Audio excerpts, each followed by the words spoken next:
주 여호와의 신이 내게 임하여 하나님 아버지께서 우리 육신의 정욕, 안목의 정욕, 이생의 자랑을 구하며 기도하는 것이 아니라 가난한 자들에게 아름다운 소식을 전하기 위해 저희들이 기도하고자 모였습니다.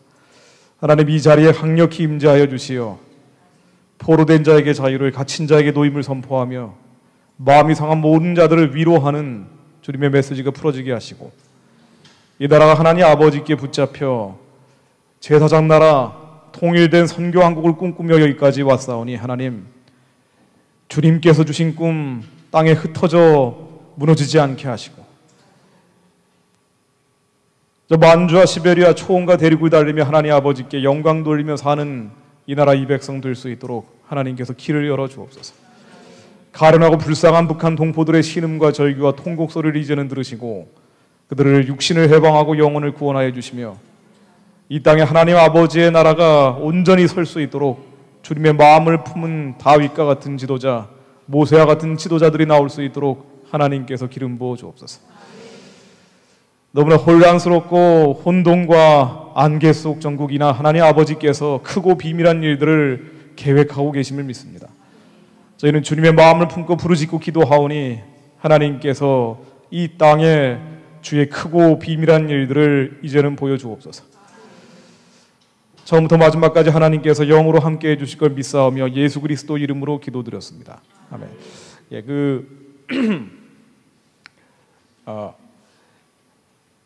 요즘 너무 혼란스럽기 때문에 메시지를 전하는 저도 굉장히 괴롭습니다만은,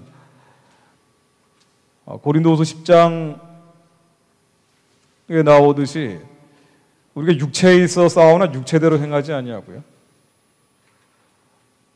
우리의 싸우는 병기는 육체에 속한 것이 아니라 하나님 앞에 높아진 모든 것들을 파하는 주님의 강력, 디바인 파워라고 하신 주님의 말씀 따라 제가 전하고자 합니다. 모든 이론을 파하고 하나님 아는 것을 대적하여 높아진 것을 다 파하고 모든 생각을 사로잡아 그리스도께 복종케 하나니, 하나님 앞에 높아진 모든 생각들, 이론들, 이념, 이데올로기, 이런 것들, 너무나 많은 정보라는 이름으로 여러분들 머릿속에 들어와 있는 것들이 다 예수 그리스도 이름 안에 낮아지기를 소망하며 말씀을 전하고 싶습니다. 이 최순실 게이트나 지금 흔히 지금 이제 벌어지고 있는 국정에 대해서 정리를 안 할 수가 없는데요.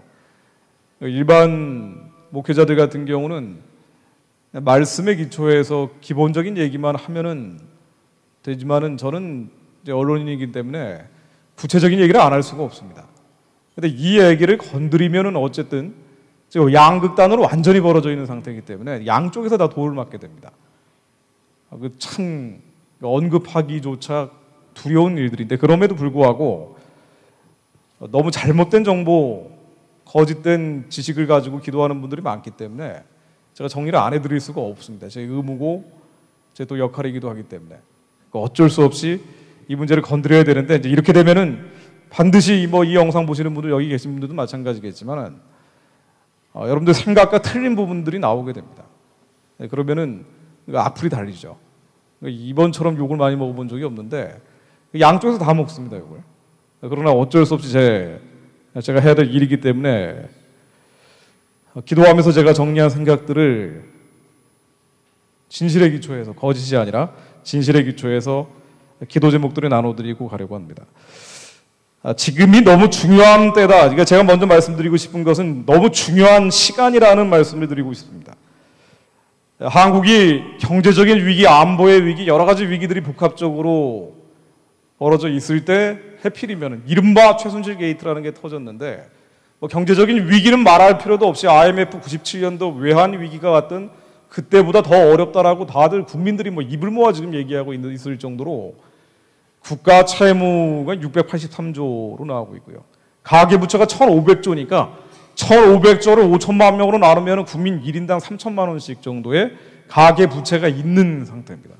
여기서 마치 이제 부풀어 오른 풍선 같은 상황인데, 바늘로 한번 톡 터트리면은 이게 경제 위기, 환란으로 가게 되는 거죠.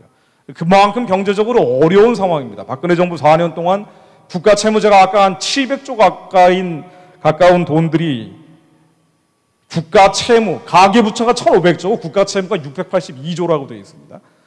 근데 박근혜 정부 4년 들어서서 200조 원 정도의 국가 채무가 늘어났다라고 되어 있기 때문에 경제가 지난 4년 동안 더 어려워졌던 것이 어쨌든 통계로 나오고 있습니다. 뭐 원인이 어디에 있든 정부의 무능이든 아니면 야당의 발목 잡기였든 그 원인이 어디에 있든 어려운 건 사실입니다. 자, 그래서 이 경제 위기를 극복하기 위해서라도 더 큰 문제가 생기지 말아야 되는데 대통령이 탄핵되는 지경까지 오게 된 겁니다. 안보의 위기는 더 말할 필요도 없을 정도로 북한의 핵실험을 5번이나 했고요. 지난해 했던 5번째 핵실험, 9월 달에 했던 그 실험은 이른바 핵무기가 소형화됐다. 그러니까 거의 완성된 것이다. 소형화되는 것은 핵무기를 작게 해서 미사일에 달아버리는 것을 뜻하는데 태영호 공사, 영국 공사였던 태영호 공사가 한국에 와서 얘기했던 것처럼 1, 2년 남았다라는 표현을 썼는데요. 이게 작아져서 미사일에 단 다음에 실제로 쓸 수 있는 상태로 배치하는 이런 때까지 한 1, 2년이 필요하기 때문에 소형화됐다라는 것은 완성됐다라는 표현도 되지만 어쨌든 실제 쓸 수 있는 때까지는 1, 2년 정도밖에 남지 않은 거의 마지막 단계, 마지막이다라고도 볼 수 있을 정도로 위기입니다. 자, 그런데 하필이면 9월 달에 북한의 핵실험을 하고 이제 위기 상황, 경제와 안보의 위기 상황으로 가고 있을 때 이른바 최순실 게이트가 터져버린 겁니다. 그리고 대통령이 탄핵되는 지경까지 오게 된 거고요. 왜 하필이면 이때 이런 일들이 발생했을까? 복잡하게 여러 가지 뉴스들을 얘기할 수도 있지만은 이런 세상적인 정보들 다 머릿속에서 지워버리고 간단히 얘기하자면은요. 하나님의 영, 하나님의 신이 임하지 않고는 한국이 살 길이 없다는 걸 뜻한다고 봐야 될 겁니다. 그러니까 우리의 힘과 우리의 능력으로 할 수 있는 일들이 아니고 주님께서 강력히 임하셔야 이사야 60장 1절로부터 나오듯이 그리하여 가난한 자들에게 아름다운 소식을 전하고 포로된 자에게 자유를 갖춘 자에게 놀림을 선포하고 모든 슬픈 자를 위로하되 무릇 시온에서 슬퍼하는 자를 위하여 화관을 씌워 그 죄를 대신하고 이 모든 주님의 나라가 하늘에서처럼 이 땅에 임하는 이 기적이 주 여호와의 신이 초월적으로 임하는 것 말고는 없고요.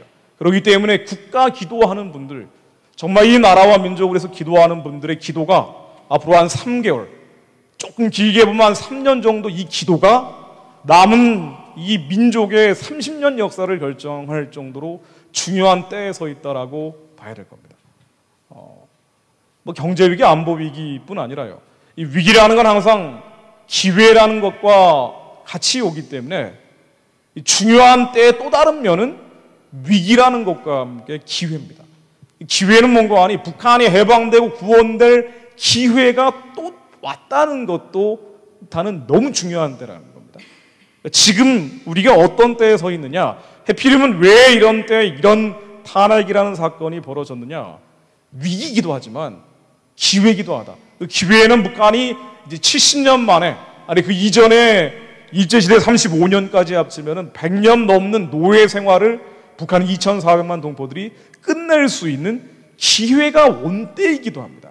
그러니까 북한의 핵실험이라는 것은 반드시 국제적인 압박과 제재를 동반하게 되죠. 자, 그러다 보니 지난번 1월 6일 날 북한이 4번째 핵실험을 했을 때 3월 2일 날 유엔 결의안 270이라는 게 통과가 됐습니다.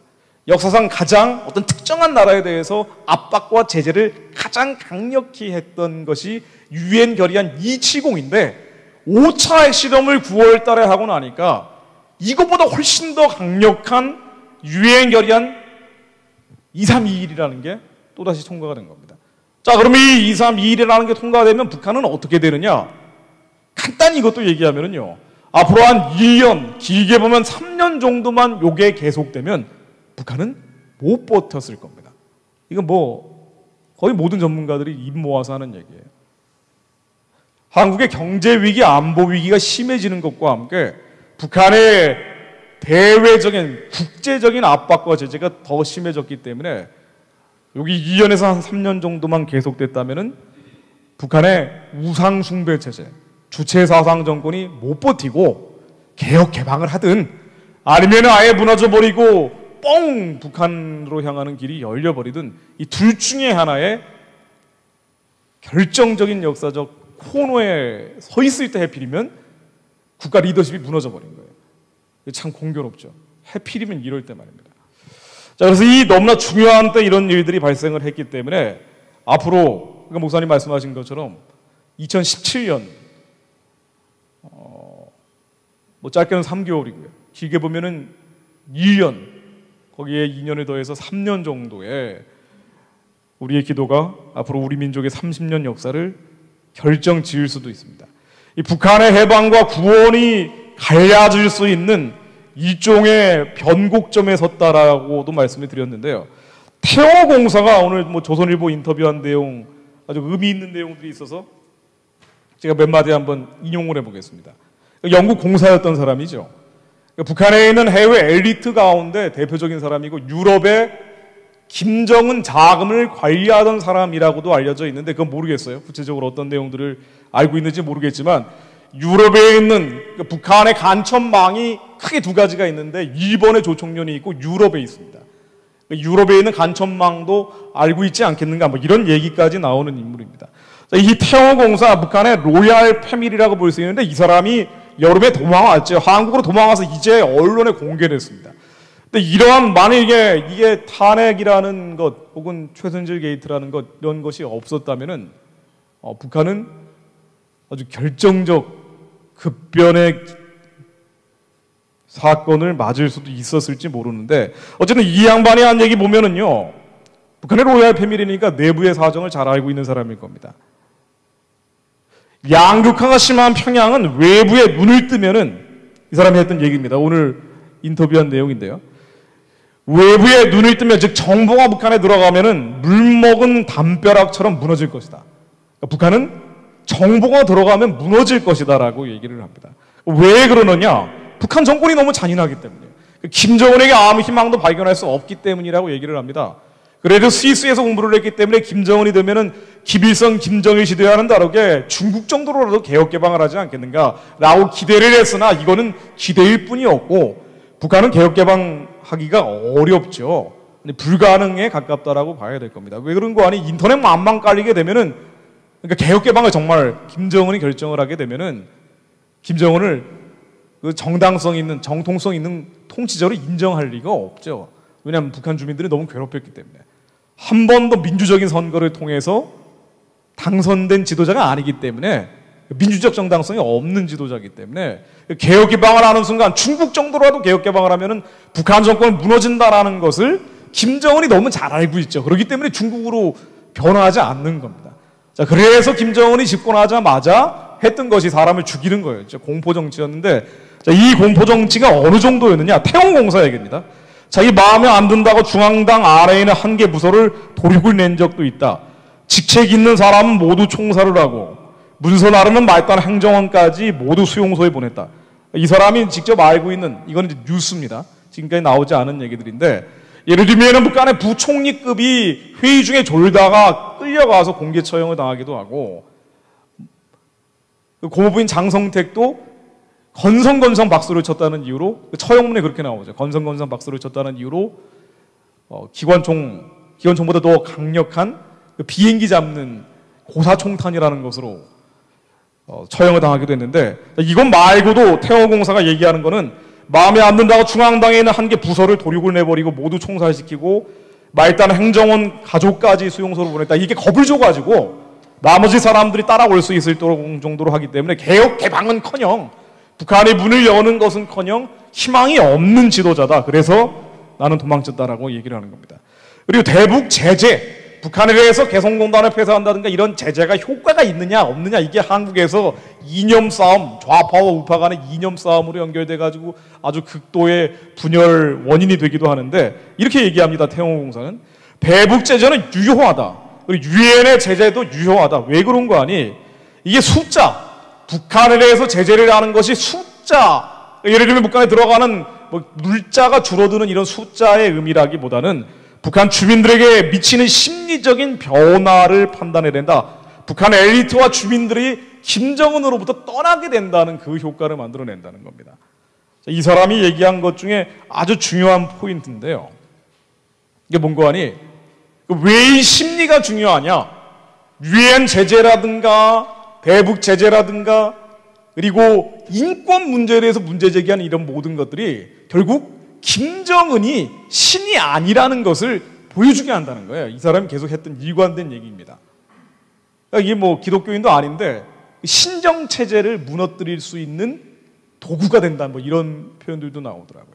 그러니까 북한이 김일성, 김정일, 김정은을 신으로 만들어 놓은 우상숭배 체제인데 이게 깨져야 된다는 거예요. 이게 깨지기 위해서는 어떻게 해야 되느냐? 압박을 하고 제재를 해서 주민들과 엘리트층이 김정은도 신이 아니다라는 걸 깨닫게 해줘야 된다는 거예요. 그래서 압박도 하고 제재도 하고, 그리고 이 신정체제를 무너뜨리기 위해서는 김정은이 신이라는 마음의 기둥을 허물어 버려야 되는데, 그들은 수령을 신으로 하늘처럼 떠받드는 우상화 교육을 70년 동안 해왔기 때문에 이러한 압박과 제재뿐 아니라 일종의 국민 교양 교육을 해야 된다. 그래서 이 대북 전단 얘기를 많이 합니다. 아마 삐라 날리는 거 있죠. 이런 것들을 통해서 북한에 정보가 들어가게 해야 된다. 압박 제재하는 것과 함께 정보가 들어갈 수 있도록 하면은, 그러면은 우리가 무력이나 폭력이나 완력을 쓰지 않아도 북한 주민들과 엘리트층에 의해서 스스로 무너져 내린다는 거예요. 뭐 이게 개혁 개방을 하면 좋겠지만은 김정은이 이걸 끝까지 거부할 수밖에 없는 환경이기 때문에 무너져 내릴 것이다라고 얘기합니다. 김정은이 국제형사재판소 ICC라는 데가 있는데 이제 여기에다가 제소한다든가 북한 인권 문제를 계속 얘기하는 것 또한 김정은이 범죄자라는 확실한 메시지를 줘서 김정은은 신이 아니다. 요컨대 뭐냐면은요, 이 사람이 오늘 인터뷰한 내용은 김일성, 김정일, 김정은을 신으로 만들어 놓은 이 신정체제가 우상숭배죠. 주체사상입니다. 이게 깨져야 된다는 거예요. 이 깨지기 위해서는 김일성, 김정일, 김정은을 신의 자리에서 끌어내려야 된다. 이게 핵심이라는 겁니다.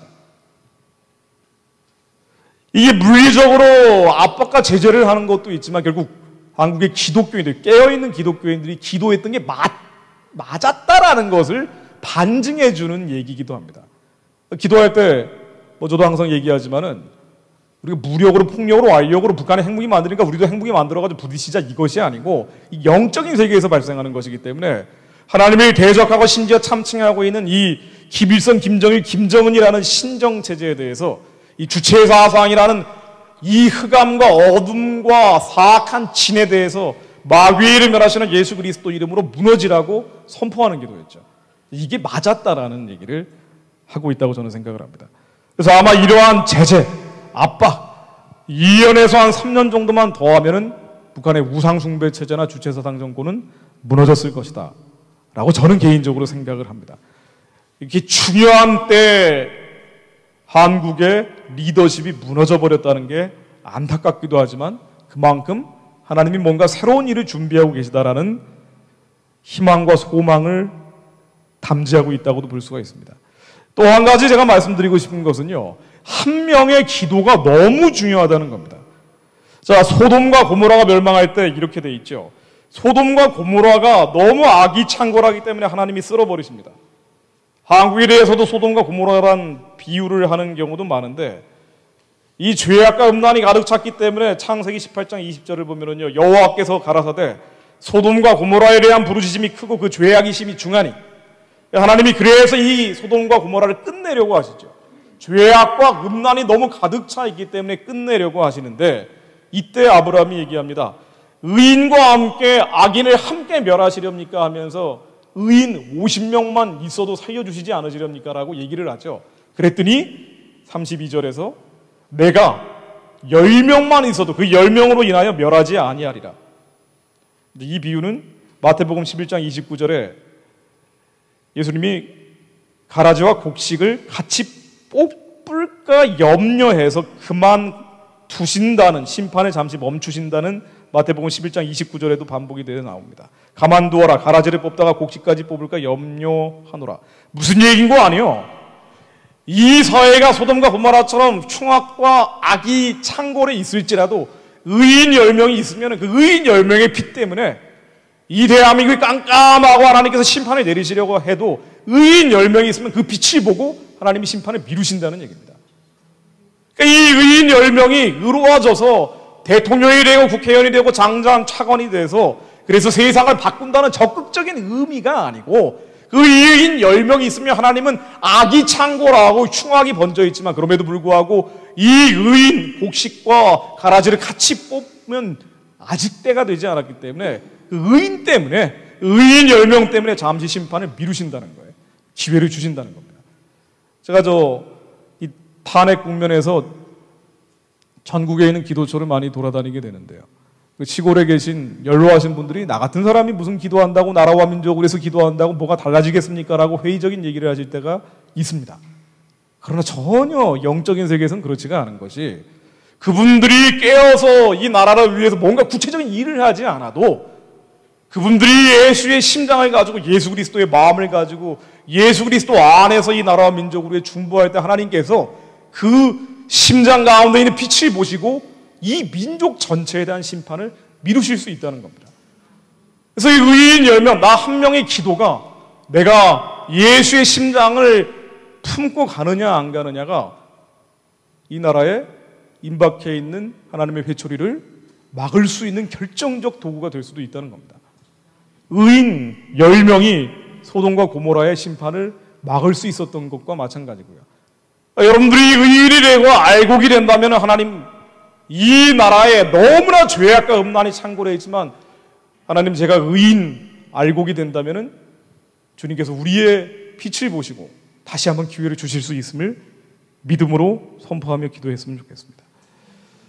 제가 이 한국 상황에 대해서 잠시 정리를 해드리려고 합니다. 너무나 중요한 때 나 한 명의 기도가 결정적 힘이 될 수 있다라는 말씀을 드렸습니다. 나 한 명쯤의 기도가 무슨 도움이 되겠는가? 세상은 수십만 명의 촛불을 덮이고 또 맞불 시위에 수십만 명이 모여서 이념 싸움이 번지고 있는데 내가 여기서 뭘 할 수 있겠는가가 아니고, 이 모든 역사를 주관하시는 분이 하나님이시기 때문에 하나님 앞에 내가 무릎 꿇고 기도할 때 나의 눈물을 보시고 하나님께서 역사를 움직이실 거라는 얘기입니다. 자, 정세는요, 두 가지입니다. 박근혜 대통령이 탄핵이 되느냐 되지 않느냐, 이 박근혜 대통령에 대한 얘기가 있고요. 또 하나는 박근혜 대통령 이후에 새로운 리더십이 누가 되느냐, 이 두 가지 문제가 있다라고 봐야 될 겁니다. 박근혜 대통령이 탄핵이 되느냐 되지 않느냐는 헌법재판소에서 결정이 될 겁니다. 헌재 이전에 국회에서 탄핵을 결정할 때까지는 여러 가지 논란이 있었겠지만 어쨌든 지금 남아있는 것은 법적인 해결 절차입니다.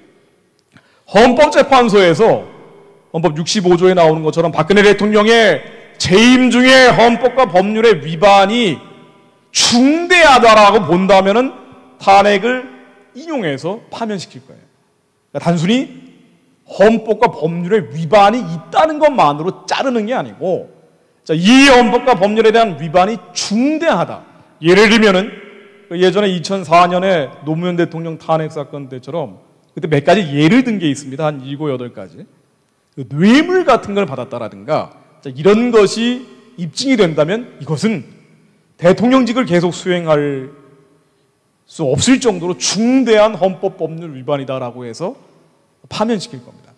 그래서 이제 몇 가지 예를 든 게 있는데 어쨌든 대통령이 마지막까지 검찰 수사를 거부했기 때문에 검찰이 박근혜 대통령의 죄에 대해서는 구체적으로 얘기를 한 건 없어요. 다만 주변에 있는 최순실이라든가 정호성, 안종범 이 사람들을 기소하면서 대통령도 공모했다라는 표현이 9번 정도 나오는데, 대통령은 수사를 거부했기 때문에 검찰이 이러저러한 죄에 해당된다라고 밝힌 게 없지만 주변에 있는 사람들을 수사하고 기소하면서 대통령도 같이 했다라고 돼 있기 때문에 어쨌든 여기에는 뇌물죄가 들어가 있지는 않습니다. 그래서 헌법과 법률에 위반된다 하더라도 과연 중대한 것이냐, 이건 이제 헌법재판소가 앞으로 판단을 하게 될 거예요. 그리고 이 헌법재판소가 판단을 하는데 중요한 자료가 될 수 있는 게 현재 특검이라는 게 있죠. 특별검사라는 거를 임명해가지고 수사를 따로 진행하고 있잖아요. 자, 그래서 여기에서 어떠한 수사 결과가 나오느냐에 달려 있다라고 봐야 될 겁니다. 자, 박근혜 대통령이 구체적으로 어떠한 헌법과 법률을 위반했느냐, 이거는 제가 언급을 굳이 할 필요는 없을 것 같습니다. 해도 되겠지만은 시간도 없고 인터넷 뒤져보면 다 나오는 것들이기 때문에 구체적으로는 제가 얘기할 필요는 없고요. 크게 보면 두 가지죠. 하나는 돈과 관련된 게 있고, 기업들이 돈 내기 싫은데 760억 정도의 돈을 강요해서 돈을 내도록 했다라는 게 하나가 있고, 또 하나는 기밀에 대한 게 있습니다. 공무상 기밀 누설죄라고 해서 이건 일반인에게 전달하면 안 되는 정보를 최순실이라는 일반인에게 전달을 했다라는 이 크게 두 가지 항목이 있어요. 그런데 이 법률에 위반된다라는 것이 박근혜 대통령 주변 사람들을 수사하면서 열거한 것들이 있는데 이게 중대한 것인지는 이제 헌법재판소가 판단하게 된다는 얘기입니다. 그래서 어쨌든 헌재가 이걸 결정을 하면서 과연 중대하냐 중대하지 않느냐를 지금 예측하기로는 한 3월 정도에는 나오지 않겠느냐 결론이 뭐 이렇게 얘기 나오고 있는데 이게 언제 나올지는 구체적으로는 알 수는 없습니다. 뭐 올해 안에 안 나올 수도 있다는 얘기도 나오고요. 뭐 별의별 얘기가 다 나오는데 어쨌든 지켜봐야 될 겁니다.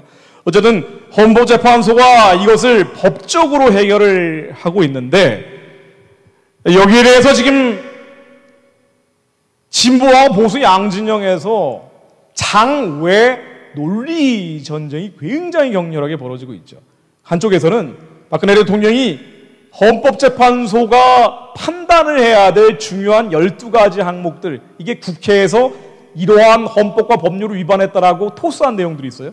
이러한 12가지 말고도 이러저러한 것들을 추가적으로 위반했다라고 진보 진영에서는 아주 강력하게 주장하는 것들이 뭐 여러 가지가 또 있고요. 그게 아니라 전혀 박근혜 대통령 잘못한 것이 없다라고 또 보수 진영에서는 기존의 검찰이 언급을 한 경제, 돈과 관련된 강요죄 부분이라든가 기밀 누설과 관련된 공무상 기밀 누설죄 이것도 전혀 죄가 되지 않는다라고 뭐 그런 논리를 만들어내서 일종의 논리적인 전쟁이 발생을 하고 있기도 합니다.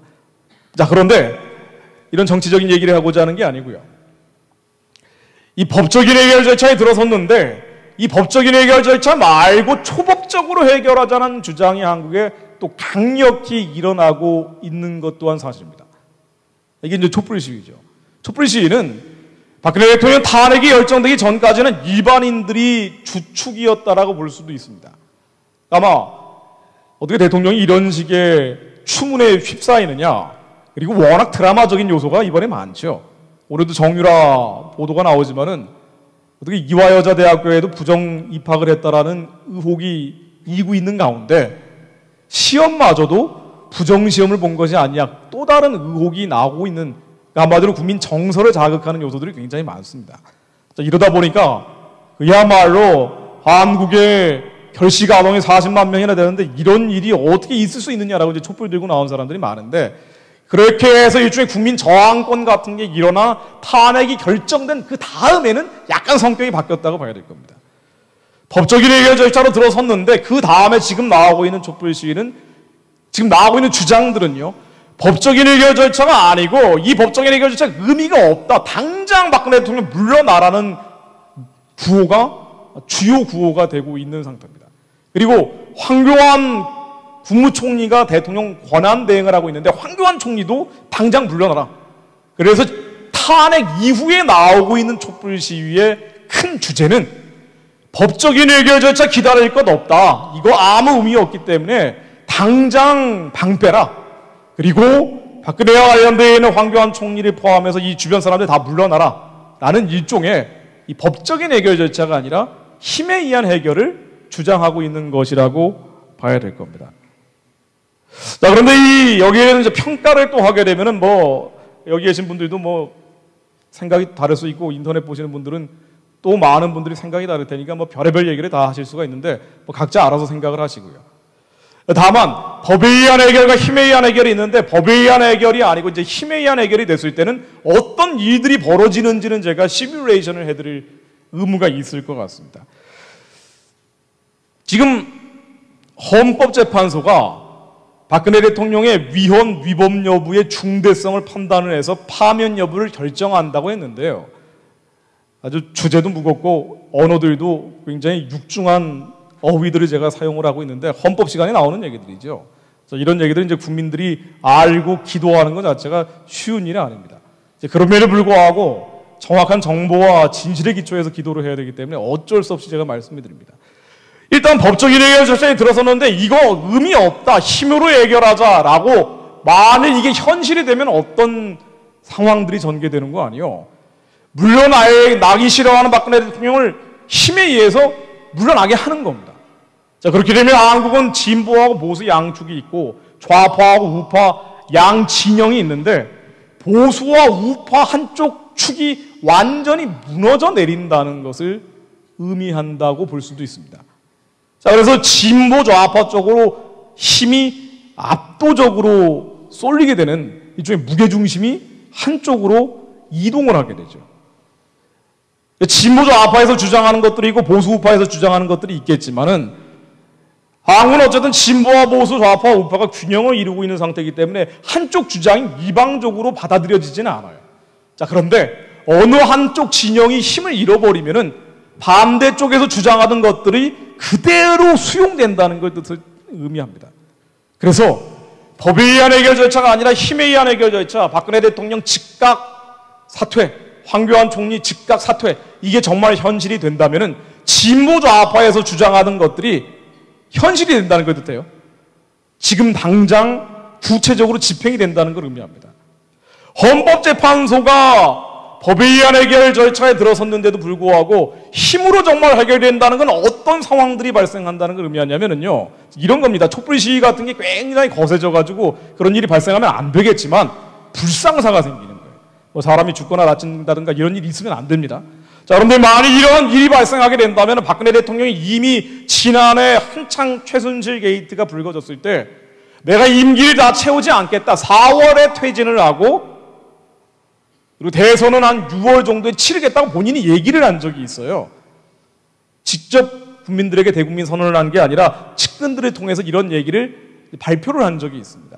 자, 그래서 이렇게 자기 임기를 채우지 않겠다라고 말을 해놓은 상태인데, 임기를 채우지 않겠다고 말을 해놓은 상태에서 만일 불상사가 발생하게 되면요, 정말 물러나야 됩니다. 이 헌법재판소 심판 결과를 기다릴 것도 없이 촛불 시위 과정에서 앞으로 이제 봄이 되면은 더 많은 사람들이 모이게 될 겁니다. 지금 추우니까 사람들이 줄어든 상태인데 더 많은 사람들이 모여들고 또 흥분을 하고 또 과격한 시위 같은 게 나오고 그러다가 만일 불상사가 생기게 되면은 박근혜 대통령은 이제 헌법재판소 결과와 상관없이 즉각 퇴진 할 수도 있습니다. 자, 그렇게 되면은 이 보수, 진보, 좌파, 우파 이 두 축이 두 개의 날개가 같이 굴려가는 한국 사회에서 보수나 우파라는 축이 완전히 괴멸된다는 것을 의미합니다. 정치적으로 힘을 잃는다는 걸 의미해요. 그럼 진보 좌파에서 주장해왔던 주장들이 이방적으로 수용될 수 있는 정치적 환경이 조성된다는 걸 뜻합니다. 제가 굉장히 말을 조심스럽게 표현을 합니다. 쉽게 얘기하고 단정적으로 얘기할 수도 있지만 이제 그러면은 또 이제 본인들 생각과 다르면 이제 또 난리가 나기 때문에 아주 제가 극도로 절제된 언어를 사용을 하는데 어쨌든 그렇게 되면은요, 그렇게 되면 예를 들면 진보 좌파 쪽에서 70년 동안 주장해왔던 새로운 법이 만들어지고 또 기존의 법이 없어지는 일들이 생길 겁니다. 이게 보수 우파가 견제장치나 제어장치가 있을 때는 그런 일이 쉽지가 않아요. 정상적인 대통령 선거를 치르게 된다면은 진보 좌파 성향의 대통령이 되건 보수 우파 성향의 대통령이 되건 본인이 주장해왔던 것들을 이방적으로 법을 만들고 없애기가 쉽지가 않습니다. 근데 이게 비상 상황을 뜻한다는 거거든요. 법에 의한 해결이 아니라 힘에 의한 해결이 만일 정말 현실이 된다면 이건 비상 상황이 터졌다는 걸 뜻합니다. 자, 이렇게 될 경우에는 진보 좌파에서 계속 주장해왔던 국가보안법이 폐지가 될 겁니다. 당장 아마 국가보안법이 폐지가 될 거예요. 그리고 진보 좌파 진영에서 강력히 주장을 해왔던 차별금지법이 당장 만들어질 겁니다. 그럼 국가보안법이 폐지가 되면은 한국의 통합진보당이 해산될 때 준거 조항이 됐던 게 국가보안법이었죠. 이른바 종북이라고 불리는 통합진보당이 북한식 사회주의 노선을 따라가다가 헌법재판소에 의해서 해산됐잖아요. 통합진보당도 부활이 될 겁니다. 아마 다른 이름으로 부활이 되겠죠. 이석기, 이정희 이런 사람들도 정치적 구금이 풀리게 되겠죠. 그래서 한국의 북한의 사회주의 노선을 그대로 지향하는 많은 정치인들이 다시 전면에 나서게 될 겁니다. 국가보안법이 사라지면은 김일성 만세, 김정일 만세, 김정은 만세를 불러도 막을 수가 없게 됐죠. 김일성 동상, 김정일 동상을 세워도 저지할 수가 없게 됩니다. 이게 국가보안법이 의미하고 있는 건데 이제 국가보안법이 사라지게 되겠죠. 물론 여기에 대해서는 많은 정치적 자유가 허용된다는 것도 하지만 어쨌든 국가보안법이 폐지되고 차별금지법이 조성되면서 차별금지법에 의한 동성애가 확산된다는 객관적인 예측은 가능하다라고 봐야 될 겁니다. 그리고 한국의 대외 노선이 한미 동맹 중심에서 한중 우호 중심으로 바뀌게 될 겁니다. 첫 번째로 사드 배치가 철회가 되겠죠. 이건 야당에서도 계속 주장하는 거기 때문에 아마 정상적인 선거를 치른다 하더라도 뭐 야당 집권을 하는 정권 교체가 된다면 당장 사드 배치는 철회가 되겠지만은, 그러나 이런 비상 상황, 법에 의한 해결이 아니라 힘에 의한 해결되면 더더군다나 가장 먼저 사드 배치는 철회가 될 겁니다. 그리고 한미 군사 훈련, 한미 군사 동맹이라는 것도 약화되고 축소되는 방향으로 가면서 한국이 동북아시아에서 누군가에게 기대해 의지를 해야 되기 때문에 그 대상이 중국이 될 가능성이 많아지겠죠. 당장 중국의 보호를 받고 있는 북한도 살아나게 될 겁니다. 북한에 대한 대대적인 지원, 이른바 대북 지원이라는 게 활성화되겠죠. 북한 정권은 회생할 겁니다. 이 대외 노선이 바뀌게 된다는 건 여러 가지를 뜻하게 되는데, 한미 동맹이라는 건 어쨌든 70년 동안 명암이 있는데, 어쨌든 미국이 뭐 빛과 그림자를 다 가지고 있는 세력이기 때문에 기독교 문명이 한국에 들어오게 되는 일종의 통로 역할을 해줬는데, 이게 약화된다는 것도 의미하고, 5,000년 동안 우리는 기독교 문명이 아니고 중국 중심의 대륙 문명, 유교 문명, 인본주의 문화를 받아들였는데 아마 그때로 다시 환원하게 되는 큰 변화를 뜻한다라고도 볼 수가 있습니다. 그래서 이 힘에 의한 해결, 이 주장을 하는 분들 얘기를 들어보면은 왜 헌법재판소가 법에 의한 해결 절차에 들어섰는데도 불구하고 힘에 의한 해결, 아니 우리야 만일 대통령이 헌법과 법률을 위반하면은 탄핵이라는 절차를 거쳐서 끌어내리면 되는데 왜 선출도 법적으로 했기 때문에 퇴출도 법적으로 해야 되는데 법에 의한 해결이 아니라 당장 퇴진하라고 얘기하느냐. 이제 그분들 주장을 들어보면은 박근혜 대통령 퇴진이 문제가 아니라는 거예요. 실제로 그렇게 얘기합니다, 그분들은. 대통령 한 명을 끌어내리는 게 문제가 아니고, 대통령이 이런 문제가 생겼던 거는 대한민국 사회의 구조적인 모순 때문이기 때문에 대통령 한 명을 끌어내리는 거는 헌법재판소에 의해서도 가능하지만, 우리의 이 힘에 의한 해결을 주장하는 것은 이거 말고도 우리 사회에 적폐가 너무나 많기 때문에 이걸 근본적으로 바꿔야 된다. 그래서 이걸 혁명이라고 표현을 하죠. 야당에는 유력한 대권 후보들도 혁명을 해야 된다라고 표현을 하는 게 이제 이것 때문에 그렇습니다. 사실상 힘에 의한 해결이 되면은 한국은 혁명적으로 변화하게 될 겁니다.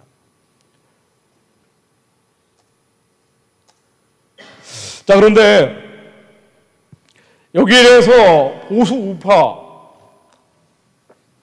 특히나 안보 문제라든가 공안 문제 같은 데 관심을 많이 가져왔던 노령층이라든가 이런 분들은 굉장히 우려를 표하고 있죠. 왜냐하면은 법에 의한 해결 절차가 진행되는 걸 기다릴 것도 없이 힘에 의해서 해결하자 그러니까 겁이 나는 거예요. 당장 국가보안법이 폐지되고 차별금지법이 제정되고 한미동맹에서 한중 우호라는 거로 바뀌게 되고 북한 정권에 대한 지지, 지원, 후원이 늘어나게 되고, 자, 이렇게 되면 한국 사회의 많은 변화들, 적폐를 청산한다는 명분으로 이른바 재벌 청산이라든가 강남 부자들에 대한 부유세라든가 많은 시장 경제, 독소 법안들도 만들어질 거라고 예측이 되기 때문에, 자, 이런 부분들에 대해서 보수 우파는 굉장히 경계심을 표하고 있는 것이 사실입니다. 자, 그래서 여기에 대해서 많은 이제 반박이 이른바 촛불 시위 말고 맞불 시위라는 형태로 나오고 있는데, 이게 이제 뭐 촛불 시위 말고도 그에 상응할 만큼 많은 숫자의 보수 우파 진영 사람들이 모여서 맞불 시위를 하고 있죠. 지금 그래도 이념 싸움, 거의 전쟁이 벌어진 상태라고 봐야 됩니다. 근데 여기에서 이제 이 이념 싸움이 벌어지게 되고 일종의 사상적 전쟁이 심해지면은요, 거기에서 이제 진실이라는 게 별 의미가 없어지는 것 같아요. 그러다 보니까 싸움이 심해지니까 여러 가지 문제 제기들이 이제 되고 있는데, 여기에는 설득력 있는 문제 제기도 있고 그다지 설득력 없는 문제 제기도 있고 막 뒤섞여 있는 상태입니다. 예를 들어보자면은 지금 박근혜 대통령 탄핵에 대해서 문제 제기하는, 탄핵이라는 게 잘못됐다라고 문제 제기하는 것들 중 이제 대표적인 게 언론 문제 제기하는 것들이 있습니다. 실제로 박근혜 대통령이 탄핵이 될 때 이 언론에 의해서 마녀 사냥당했다, 이제 보수 우파에서 주장하는 내용 중에 하나입니다. 여러분들이 이제 이 문제, 지금 한국에 대해서 한국 상황이 어렵다는 거 다 알고 있기 때문에 기도를 해야 되는데 이 기도하기 위해서 정보를 채집하다 보면은 어떤 한쪽 진영의 정보를 채집하게 될 수밖에 없어요. 진보 좌파에서 만들어낸 거 아니면 보수 우파에서 만들어낸 거. 기도자들도 어떤 쪽의 이념대로 기도를 하게 된다는 겁니다. 그래서 진영 논리에 가담을 해서 기도를 할 수밖에 없는, 왜? 정보가 이 한쪽에서 한번 가공돼서 나오기 때문에 그래요. 뭐가 정확한 진실이고 진실이 아닌지 이 구분이 잘 안 됩니다. 분명히 지금 기도해야 될 텐데 한국교회가 정신 차리고 하나님이 이 나라에 은혜를 내려 주십시오라고 부르짖어야 될 텐데 불구하고 왜 이렇게 기도를 안 하는가 하고 보면 너무 헷갈린다는 거예요. 뭐가 진실이고 진실이 아닌지. 제가 그래서 예를 한번 들어보는 겁니다. 진보좌파 쪽에서 뭐 다 그런 건 아니지만은 법에 의해서 해결하자는 진보좌파도 있지만 이 중에서 극단적인 진보좌파를 중심으로 힘에 의한 해결을 하자라고 막 몰아치고 가니까, 아니 박근혜 대통령 잘못한 건 알겠는데 뭐 이렇게 생각하는 분들도요, 잘못한 게 없다라고 생각하는 분들도 있지만 어쨌든 잘못한 게 많다라고 보는 사람들도 법에 의해서 해결하면 되는데 왜 자꾸 힘에 의해서 해결하자 그러니까 막 두렵잖아요. 겁이 나고. 자, 그러다 보니까 이 진영 싸움이 심해지는데, 이 진영 싸움이 심해지면서 보수 우파 쪽에서 진보 좌파 쪽에 문제 제기를 하는 대표적인 게 언론의 과장 보도, 선동 보도입니다. 그럼 이 언론의 과장과 선동은 어느 정도냐? 왜냐하면 우리는 언론을 통해서 대부분의 정보들을 채집하기 때문에 그렇습니다. 언론의 과장과 선동이 심했던 것이 진짜 사실이에요. 이건 뭐 진보 좌파든 보수 우파든 어떤 진영 논리를 떠나서 그냥 객관적으로 보면은, 야, 이번에 최순실 사건이 터지면서 너무 언론이 심하다라는 생각을 저도 지울 길이 없습니다. 저도 방송 나가서 맨날 말을 하는 사람이지만 지나칠 정도로 선동적이에요. 결론을 이미 내려놓고 이게 사실 확인이 됐던 건 됐던 것이 아니건 간에 일단 결론을 내려버리고 잘못했다라는 전제를 깔아놓고 그대로 논평을 해가는 경우가 많습니다. 저는 어쨌든 중립을 지키려고 굉장히 필사적인 노력을 하지만 그 필사적인 노력을 하는 과정에서 대학 노트를 3권을 만들었어요.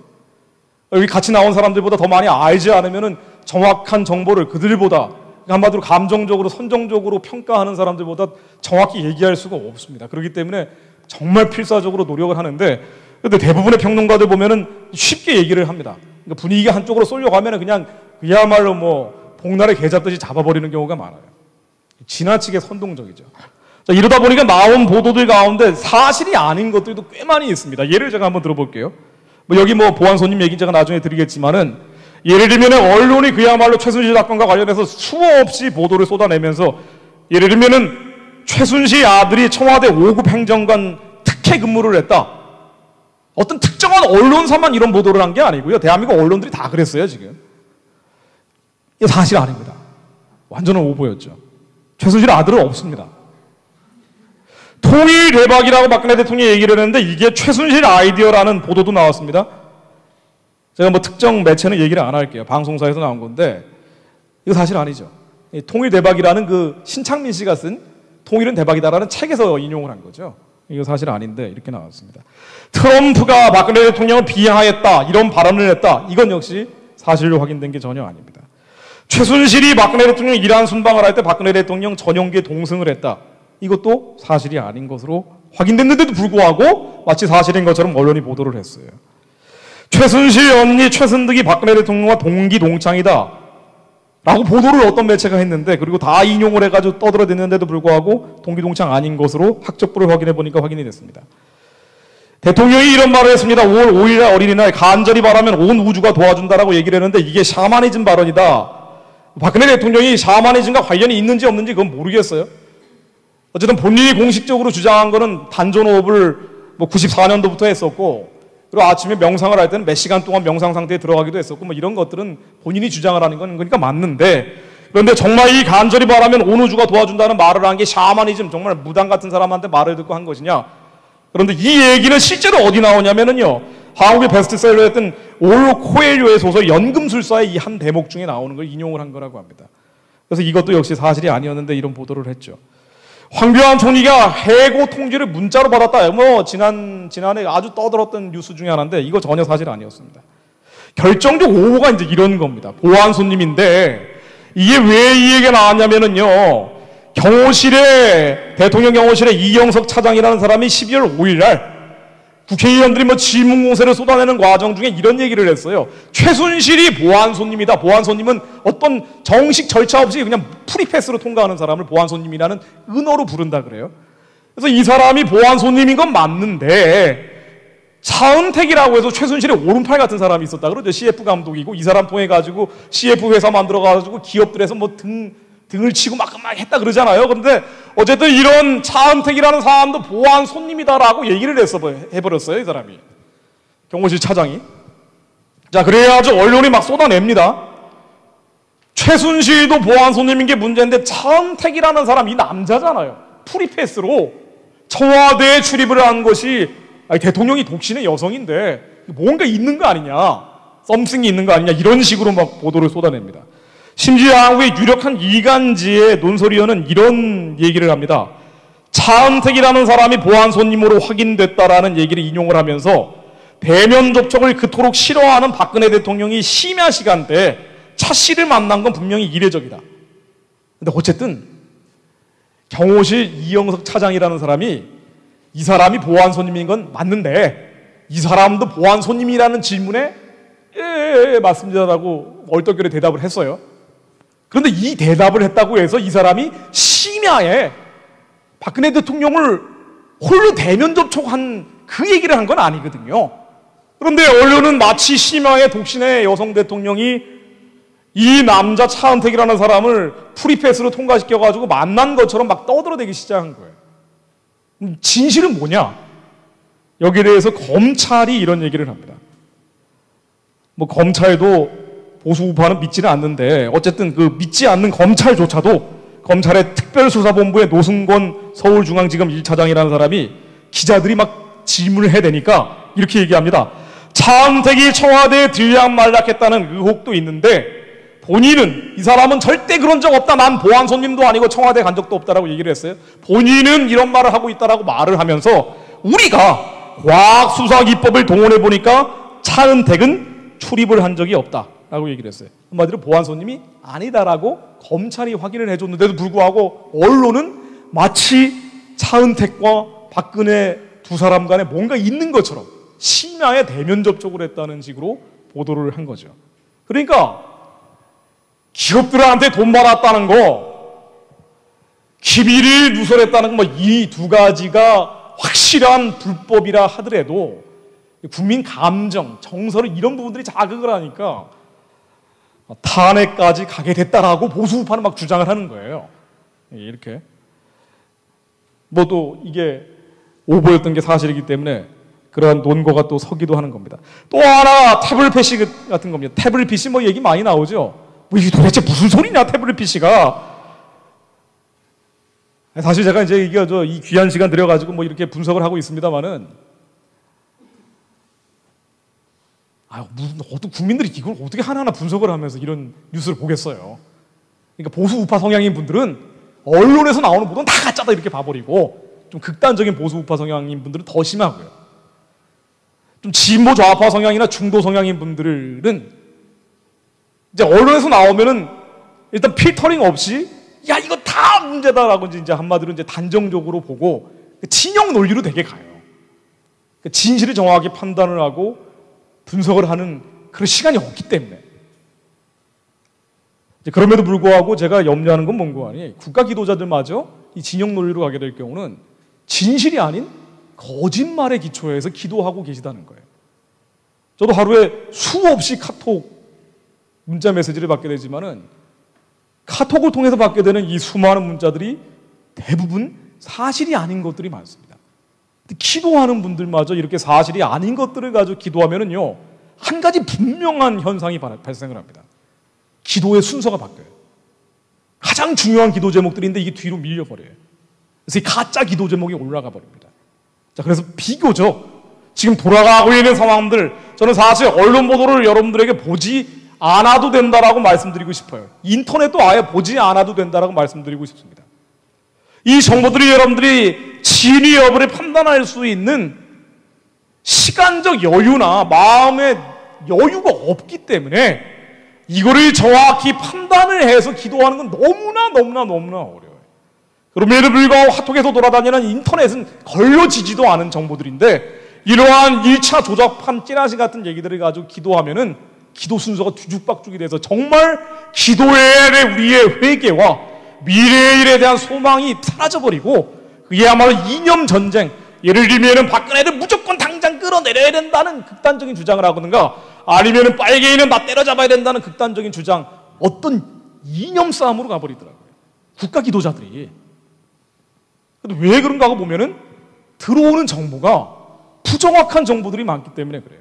그래서 차라리 TV 보지 마시고 인터넷 보지 마시고 하나님께 이 민족을 그대로 올려드리고 우리의 죄악 때문입니다라고 회개하고 통곡하는 것이 저는 더 맞다라고 생각을 합니다.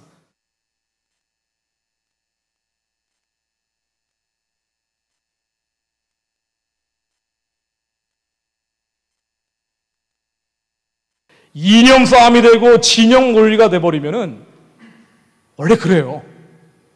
이게 가공이 됩니다. 진실은 정확한 진실보다는 어쨌든 더 큰 위기를 막기 위해서 때로는 선동도 하고 때로는 거짓말도 동원하고 그리고 패싸움이 되는 거예요. 자, 그런데 보수 우파 진영에서조차도 진실이 아니고 일종의 선동성, 어떤 때는 약간의 왜곡이 들어가 있는 주장들을 하게 되기 때문에 이제 더 큰 혼란으로 이제 비화되고 있는 거라고 봐야 될 겁니다. 자, 그런데요, 제가 염려하는 부분 아까 말씀드린 것처럼 기도하는 분들만큼은 이러한 여러 가지 정보들을 한 번은 그냥 좀 걸러 들으실 필요가 있을 것 같아요. 이게 진영 싸움이나 이념 전쟁에서 발생하는 것들이다라고 한 번은 걸러 들으시고 지나치게 자극적인 내용들이 담겨 있는 것은 약간은 좀 평가가 들어갔겠거니라고 TV에서 일반 주류 매체에서 보도를 하는 것도 혹은 인터넷상의 카톡으로 돌아다니는 것들도 한 번쯤 걸러 들으실 필요가 있다는 생각이 듭니다. 지난번 11월 달에도 북한의 특수부대가 땅굴 통해서 한국으로 내려온다고 카톡으로 엄청 돌았었죠. 그날 정말 전쟁 벌어졌나요? 발생하지 않았죠. 그러니까 나라가 걱정되는 건 이해가 됩니다만은, 그러나 이 돌아다니고 있는 정보들 가운데 너무나 진실과 멀어져 버린 것들이 많기 때문에 오히려 주류 매체가 아닌 경우는 더 한 번 걸러서 보실 필요가 있다는 생각이 듭니다. 어떤 면에서는 주류 매체가 그런데 너무나 선동을 많이 하기 때문에 이것도 믿을 수가 없고 죽도 법도 아닌 상태가 되고 있는데, 자, 이렇게 될 경우에는 기도의 우선순위가 바뀌어져 버리고 우리가 뭘 먼저 기도해야 되는지에 대한 먼저 기도해야 될 제목들이 뒤죽박죽이 돼버리기 때문에 이거 연구해서 기도하시면 더 좋겠지만은 그럴 여유가 없으시다면은 정말로 본질적인 기도, 더 문제가 무엇이 있는지에 대한 본질적인 기도를 하는 것이 중요할 것 같습니다. 자, 본질적인 기도 제목 제가 몇 가지 말씀드리고 정리하도록 하겠습니다. 제가 이 한국의 언론 보도나 진영 싸움에 대해서 좀 긴 시간을 말씀드렸는데 이거는 어디에서도 환영받는 얘기가 아니라는 거 저도 알고 있습니다. 이 얘기하면 보수 우파도 싫어하고 진보 좌파도 싫어해요. 그런데 여러분들이 이념가가 될 것이고 운동가가 될 것인지 아니면 기도자가 될 것인지 선택을 하셔야 될 겁니다. 한국의 운동가나 이념가가 필요한 건 사실입니다. 특히나 한국이 지금 상황으로는 진보 좌파 쪽으로 한쪽으로 쓸려가고 있기 때문에 이걸 한쪽에 균형을 맞춰줘야 될 보수 우파 진영이 지금 괴멸된 상태죠. 보수 정당도 무너지고 보수 대통령도 쫓겨난 상태고, 그렇기 때문에 균형을 맞출 필요가 반드시 필요합니다. 자, 그러나 진실과 상식의 기초에서 합리적인 주장을 해야 되는데 이런 진실과 상식이 무너져 버렸을 때는 그야말로 더 큰 문제가 발생할 수 있다는 건 염두하실 필요가 있고요. 그리고 이것보다 더 중요한 것은 정말로 하나님께 맡겨져 있는 이 나라의 운명을 놓고 하나님 앞에 기도해야 될 기도자들이 필요하다는 거예요. 운동가나 이념가도 필요하지만 더 중요한 것은 기도자들이라는 겁니다. 뭘 기도할 것인가? 박근혜 대통령에 대해서 일방적으로 맹목적으로 무조건적으로 옹호하는 것도 이념에 치우친 면이 있고요. 그렇다고 해서 지금 당장 끌어내리겠다라고 얘기하는 것도 역시 이념에 치우친 면이 있습니다. 우리가 이 이념 하나님 앞에 높아진 모든 생각들을 다 내려놔야 돼요. 정말 하나님이 원하시는 게 뭘까? 지금 박근혜 대통령이 물러나고 물러나지 않고는요, 어차피 지금으로서는 임기를 채우기 어렵습니다. 본인이 임기 채우지 않겠다고 얘기했기 때문에. 탄핵이 되거나 안 되거나 간에 임기를 못 채우는 상황이에요. 사실상 비상 상황이라고 볼 수가 있습니다. 왜 이런 일이 발생했느냐? 이거는요, 이 사회의 죄악과 음란이 너무 가득하기 때문이에요. 그러기 때문에 국가 지도부까지 이런 문제가 생긴 겁니다. 이에 대한민국의 헌법과 법률에 위반된 구체적인 법률 위반이 있는지 없는지는 헌법재판소가 판단을 하겠지만, 어쨌든 우리 사회의 죄악과 음란이 너무 가득 차니까 위에까지 올라가서 고장이 나버린 거예요. 이 죄악과 음란에 대해서 우리가 회개해야 돼요. 우리의 이 죄악과 음란에 대해서 회개하는 회개가 가장 1순위인데, 이게 빠져버리고 이념전쟁으로 하고 진영싸움으로 가버리면은, 아니 그거 하실 분들도 필요하지만, 그러나 지도자들이 없는데 우리의 연계에서 결정될 문제를 다 치워버리고 이념싸움 진영 논리로 가버리면은, 그럼 정말 더 큰 문제가 생긴다고요. 한국이 지금 여기까지 왔는데도 회개하지 않으면은요, 박근혜 대통령이 물러난 다음에 더 악질적인 지도자가 옵니다. 당연하죠. 우리 사회 죄악과 음란 때문에 그의 수준에 맞는 대통령을 줬는데, 우리가 회개하지 않으면은 그 수준에 맞는 또 다른 지도자를 보낼 거예요. 우리의 이 지도자 마음에 안 든다라고 해서 당장 물러나라고 하면은요, 아마 우리의 죄악과 음란에 합당한 또 다른 지도자를 줄 겁니다. 그래서 회개가 먼저 돼야 된다는 거예요.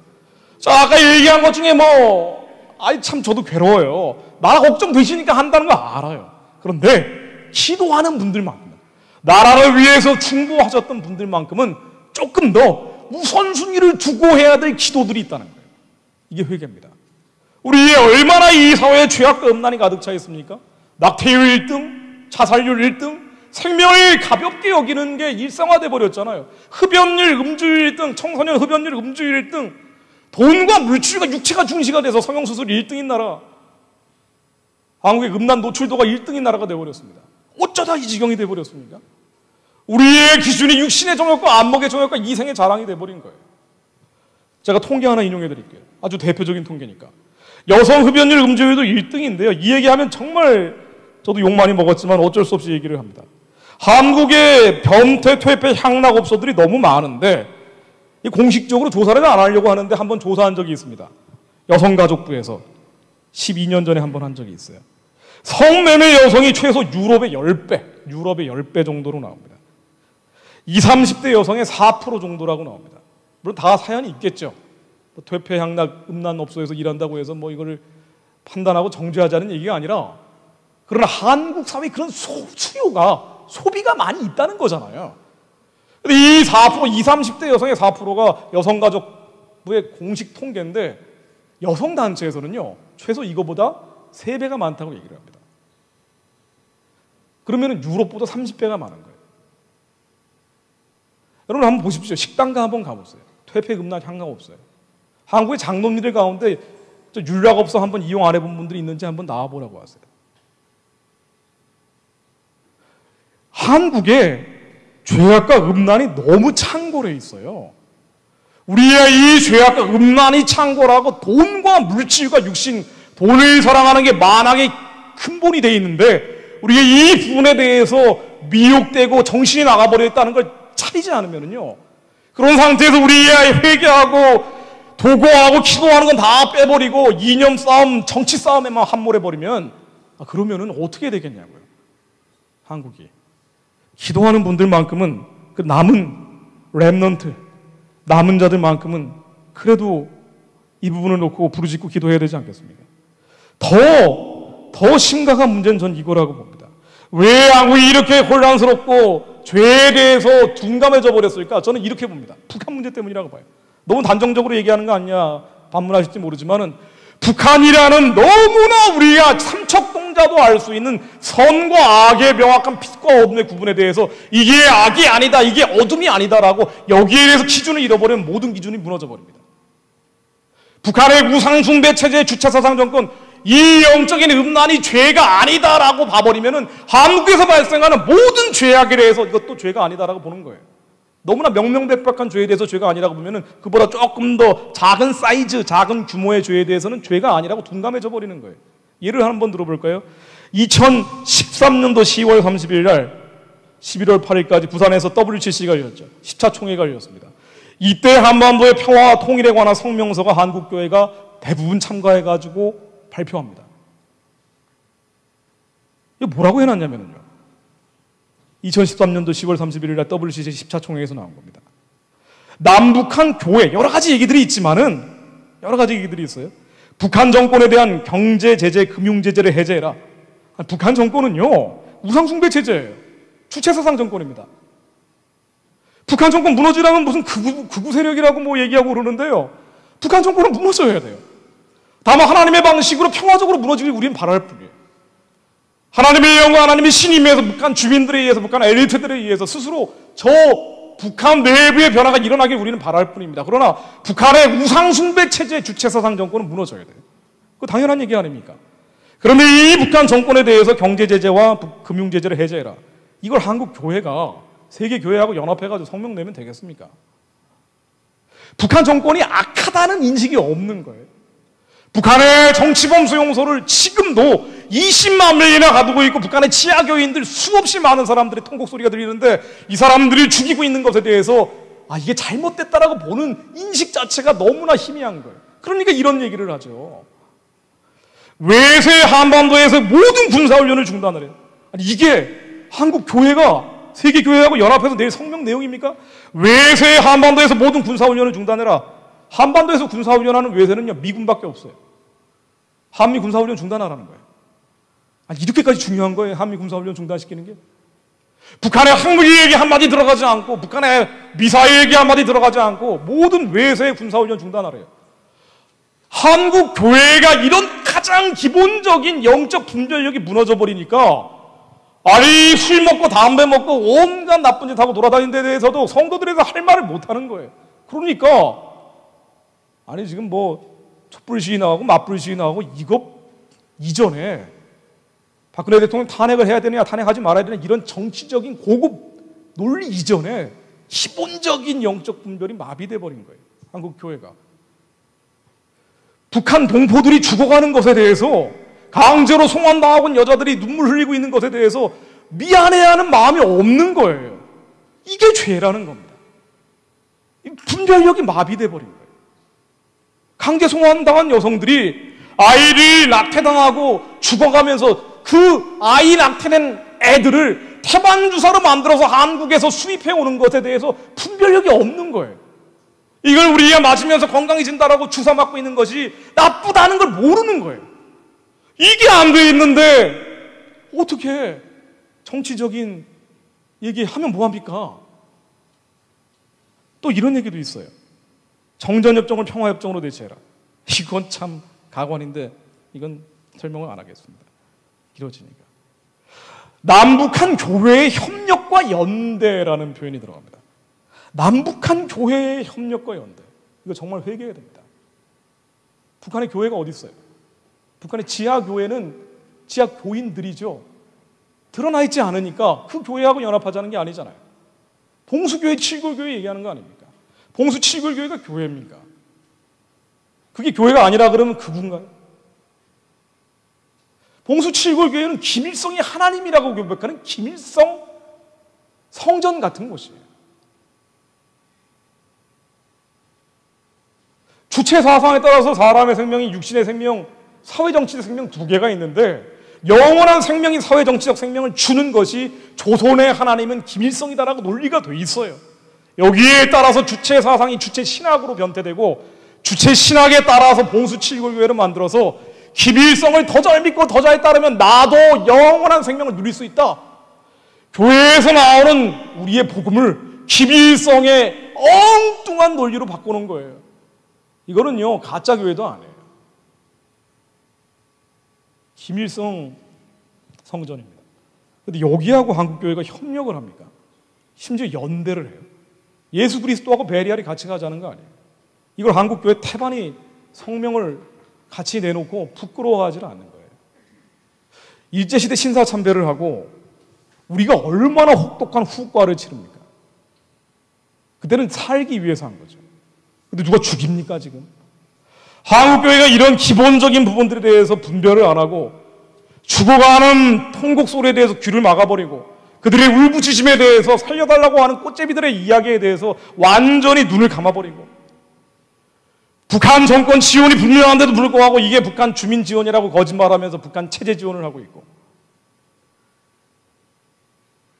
북한에서 죽어가는 애들은 정치범 수용소, 꽃제비, 추방지역에서 주로 세 군데에서 나오는데, 북한 정권에게 주는 돈이 북한의 고아원, 영아원에 보내는 것이 그들에게 들어간다라고 그렇게 얘기를 해도 끝까지 아니라면서 정권과 체제를 돕고, 여기에서 분별력을 잃어버리면은요, 그 밑에 것들, 이 사회의 죄악과 음란, 분별 못합니다. 심지어는 가장 민감한 정치적인 부분들, 많은 지식과 정보가 필요한 이 부분은 더 분별하지 못할 겁니다. 자, 그래서 마무리하겠습니다. 가장 우선이 되어야 될 것은요, 한국 교회가 하나님께 돌아오는 거예요. 한국 교회가 돌아와야 됩니다. 한국 교회가 북한 정권을 지원하고 그 우상숭배 체제와 주체사상 정권이 이제 다 끝나가는데도 불구하고 대북지원이라는 이름으로 이 망해가는 우상숭배 체제 주체사상 정권을 되살려내겠다라고 별의별 좋은 수식어를 붙이죠. 인도적 지원이라는 수식어를 붙여서 죽어가는 분들에 대해서는 아예 눈 감고 귀 막아버리고 찔끔 무시해버린 채 중국에서 떠돌아다니는 수십만 명의 꽃제비들이 있다고 하는데 이 아이들 데려올 생각은 하나도 안 하고요. 그런 채 이 어마어마한 신정체제가 악하다는 생각을 못 해버리고 영적으로 분별력을 잃어버리면 다 마비가 돼버립니다. 이걸 회개해야 돼요. 그리고 우리의 영적인 음란, 이건 영적인 음란이에요. 한국교회가 남북한 교회 협력과 연대를 하겠다는 건 영적인 음란입니다. 봉수 칠골교회하고 조선 그리스도 연맹하고 연대하고 협력하겠다는 거는요, 그건 잘못된 거예요. 이 영적인 음란 여기에 대해서 잘못됐다는 걸 모르면은요, 육적인 음란은 더더군다나 잘못된 걸 몰라요. 그러나 우리가 회개해야 됩니다. 그래야지 소망이 생깁니다. 그래야지 74년도 이게 엑스플로 사진입니다. 무려 일주일 동안 670만 명이 왔어요. 그때 모였던 수많은 사람들은요, 대한민국의 70년 역사가 부흥의 역사였죠. 광장에 몰려 나와서 민중봉기 하자는 게 아니고요, 예수혁명하자 그랬어요. 하나님께 이때 우리보다 죄악이 적었던 우리 선배 세대들인데, 그럼에도 불구하고 하나님 앞에 우리의 죄악들이 내려놓고 우리는 예수 앞에 모두 죄인이기 때문에 우리의 죄에 대해서 다 내려놓고 회개하면서 울부짖었습니다. 다시 주님께 돌아오면서 회개하고 울부짖어야 돼요. 교회가 정신 차려야 됩니다. 교회가 깨어나서 빛을 발하지 않으니까 어둠이 창궐하는 거예요. 바퀴벌레들이 돌아다니는 거예요. 쥐떼가 소통 창궐하는 겁니다. 그러면 하나님이 크고 비밀한 일들을 보여주실 겁니다. 예레미야 33장 3절에 나오듯이 너는 내게 부르짖으라 내가 알지 못하는 크고 비밀한 일들을 보이리니, 하나님은 분명히 크고 비밀한 일들을 계획하고 계신데 국가 기도하는 사람들이 맞아. 이제 정치 싸움, 이념 싸움 여기에 너무 여유가 있으시면 가세요. 제가 아직 가지 말라는 건 아니에요. 그런데 어떤 쪽인 그 마음대로 하세요. 그런데 정말 해야 될 회개와 본인의 교회는 봉수 칠골교회 연합하고 연대하고 북한 동포 돕게 한다고 하면서 북한 정권 미주 교포를 통해 가지고 달러 보내고 있으면서 그러면서 앞불 집회 나와가지고 박근혜 대통령 지켜야 된다고 부르짖고 있는 게 이게 과연 순서가 맞냐는 거예요. 전 순서 얘기를 하는 겁니다. 뭐가 잘 되고 잘못되고를 떠나가지고요. 영적인 음란, 한국 교회의 영적인 음란에 대해서 얘기를 하고요, 한국 사회의 육적인 음란에 대해서 얘기를 해야 돼요. 성도들한테 예수만으로 살 수 있는 예수의 생명을 가르쳐줘야 됩니다. 돈과 물질과 육신의 쾌락이 아니라 정욕이 아니고요, 교회 다닌다고 출세하고 권력 잡는 게 아니잖아요. 예수님이 우리에게 주시려는 건 우리 안에 생명입니다. 우리의 이 영원한 생명만으로 살 수 있다는 것을 가르쳐주고요, 룸사롱 안 가도 살 수 있게 만들어줘야 돼요. 우리의 육적인 음란을 회개하고 그때 하나님께 부르짖어야 됩니다. 요한복음 15장 7절에 나오대. 너희가 내 안에, 내 말이 너희 안에 거하면 무엇이든지 원하는 대로 구하라. 그리하면 이루리라. 우리 안에 구한다고 이루어지는 게 아니고 너희가 내 안에, 내 말이 너희 안에 거하면 무엇이든지 원하는 대로 구하라. 그리하면 이루리라. 예수의 생명 가운데서 우리가 구할 때 하나님이 크고 비밀한 일들을 이제 보여주실 거예요. 크고 비밀한 일들은 남 안에서 발생할 수도 있습니다. 우리는 지금 보이지 않지만 박근혜 대통령 탄핵될 거 누가 예측을 했어요? 아무도 예측 못한 사건입니다. 트럼프 대통령 당선될 거라고 예측 못했어요. 우리가 예측 못했던 일들이 발생을 하는 거예요. 지금도 보세요. 예를 들면 황교안 총리가 누가 대통령 대행이 될 거라고 생각을 했겠습니까? 아주 독실한 기독교인으로 알려져 있죠. 근데 이분이 대통령 대행을 맡고 있는 건 굉장히 다행스러운 일이라고 생각을 합니다. 전 먼 미래를 떠나서. 어쨌든 경건한 인물이 이 혼란한 상황에 그나마 관리하고 있는 것만으로 굉장히 한국에겐 복된 일이 될 수 있어요. 누가 예측을 했습니까? 원래 황교안 총리는 세월호 사건 이후에 총리가 맡을 사람이 없어가지고 장관이 인사청문회 통과하기 쉬우니까 총리를 지명한 거예요. 근데 문창극 총리 지명자가 떨어져 나갔었잖아요. 그래서 원래 단기 한 2, 3개월 하다가 그만둘 거라고 봤는데 장수 총리가 돼버렸습니다. 이번에 김병준 총리 내정자를 박근혜 대통령이 또 지명을 했잖아요. 좀 좌파 성향. 이 사람 될 거라고 봤는데 야당이 거부해버렸어요. 서로 이해관계가 달라가지고. 그래가지고 박근혜 대통령이 더 야당 성향에 맞는 사람 추천해달라 그러는데 국민의당하고 더불어민주당 이해관계가 달라가지고 또 싸우는 바람에 총리 지명을 못했어요. 그러다가 원래는 그만두기로 한 사람인데 황교안 총리가 대통령 대행이 돼버린 거예요. 누구도 예측 못한 일입니다. 여론조사에 안 나온 일이에요. 아무도 몰라요. 한국 정치는 아무도 모릅니다. 다음번 대통령 선거 언제 할지도 몰라요. 대통령 후보로 누가 나올지도 몰라요. 제가 장담하건대 지금 여론조사는 전 대통령 선거에서 정말 반 이상 틀릴 거라고 봐요. 지난번 총선 때, 지난해 4월 총선 때 생각해 보세요.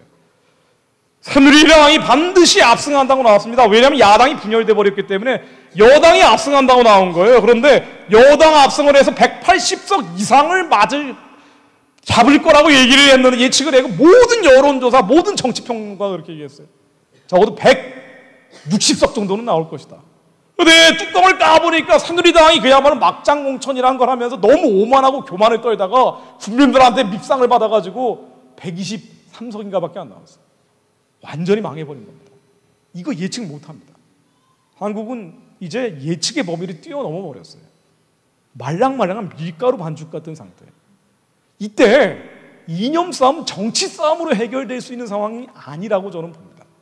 그거 하실 분들도 필요하지만 시도하시는 분들은 이념 싸움, 정치 싸움보다 카톡으로 잘못된 정보 가지고 댓글 다는 것 이전에 먼저 해야 될 게 있다는 거예요. 그게 기도입니다. 본인이 다니는 교회를 깨우는 거예요. 성도들을 일으켜 세우는 겁니다. 육적인 음란과 영적인 음란을 회개하는 거예요. 그때 하나님께 소망을 가지고 기도하면 우리야 전혀 예측하지 못한 다윗 같은 한국의 부흥을 만들어낼 대통령을 하나님이 주실 수 있어요. 우리에게 믿고 기도해야 됩니다. 북한의 동포들을 해방하라 모세와 같은 지도자를 주실 수 있어요. 왜 하나님이 박근혜 대통령이 그래도 김정은보다 훨씬 나은 사람 아니에요. 아무리 잘못을 해도. 김정은이 먼저 물러나야 되는데 왜 박근혜 대통령 5년짜리 단임제 대통령 4년이나 했는데도 물러나게 하느냐 말이에요. 우리가 제사장 나라가 되어야 되기 때문에 우리에게 요구되는 하나님의 기준이 높은 거예요. 그 기준은 하나님에게 부르짖는 대통령, 하나님을 두려워하는 대통령, 경건하고 거룩한 국가의 지도부를 이제는 한국의 지도자들이 달라고 부탁을 해야 된다는 얘기입니다. 우리가 지금까지 이 부탁을 안 했어요. 이제는 통일 한국에 대해서 저 만주와 시베리아로 뻗어나가야 되는 선교하는 나라가 돼야 됩니다. 예루살렘까지 직접 연결해서 기차 타고 자동차 타고 거기에 복음을 전해야 돼요. 제발 이 시긋지긋한 싸움 끝내고요. 하나님께 예수님 다시 오실 길을 예비할 수 있도록 한국의 교회를 일으켜 세워야 돼요. 그러기 위해서는 한국의 국가 지도자도 하나님을 아는 사람이 돼야 된다는 거예요. 하나님을 두려워하는 경건하고 국가 지도부가 나와야 된다는 겁니다. 우리가 이 기도가 우선이라는 거예요. 여러분, 이념 싸움, 정치 싸움 여유 있을 때는 하세요. 근데 이거보다 국가 기도가 먼저입니다. 하나님께 부르시고 한국교회를 깨우는 게 먼저예요. 그래야지 하나님이 크고 비밀한 일들을 교회를 통해서 내리실 거예요. 그러면은 세계 화국에 아무 소망이 없어지는 것 같아도 북한의 어느 날 갑자기 태어공사가 얘기한 것처럼요, 이 태블릿 PC가 남한에서 도는 게 아니고 북한에 한 10,000대 정도 깔리면서 북한이 갑자기 민중봉기가 일어날 수도 있어요. 이제는 미군 철수하고 한국 망했다라고 끝나가는 것 같은데도 불구하고 기도하는 사람들이 마지막까지 소망을 품고 부르짖어서 하나님이 극적인 역전극을 만들어내실 수도 있습니다. 하나님이 역전의 하나님입니다. 여러분, 그래서 너무 카톡 돌아다니는 것에 너무 이렇게 괴념하지 마세요.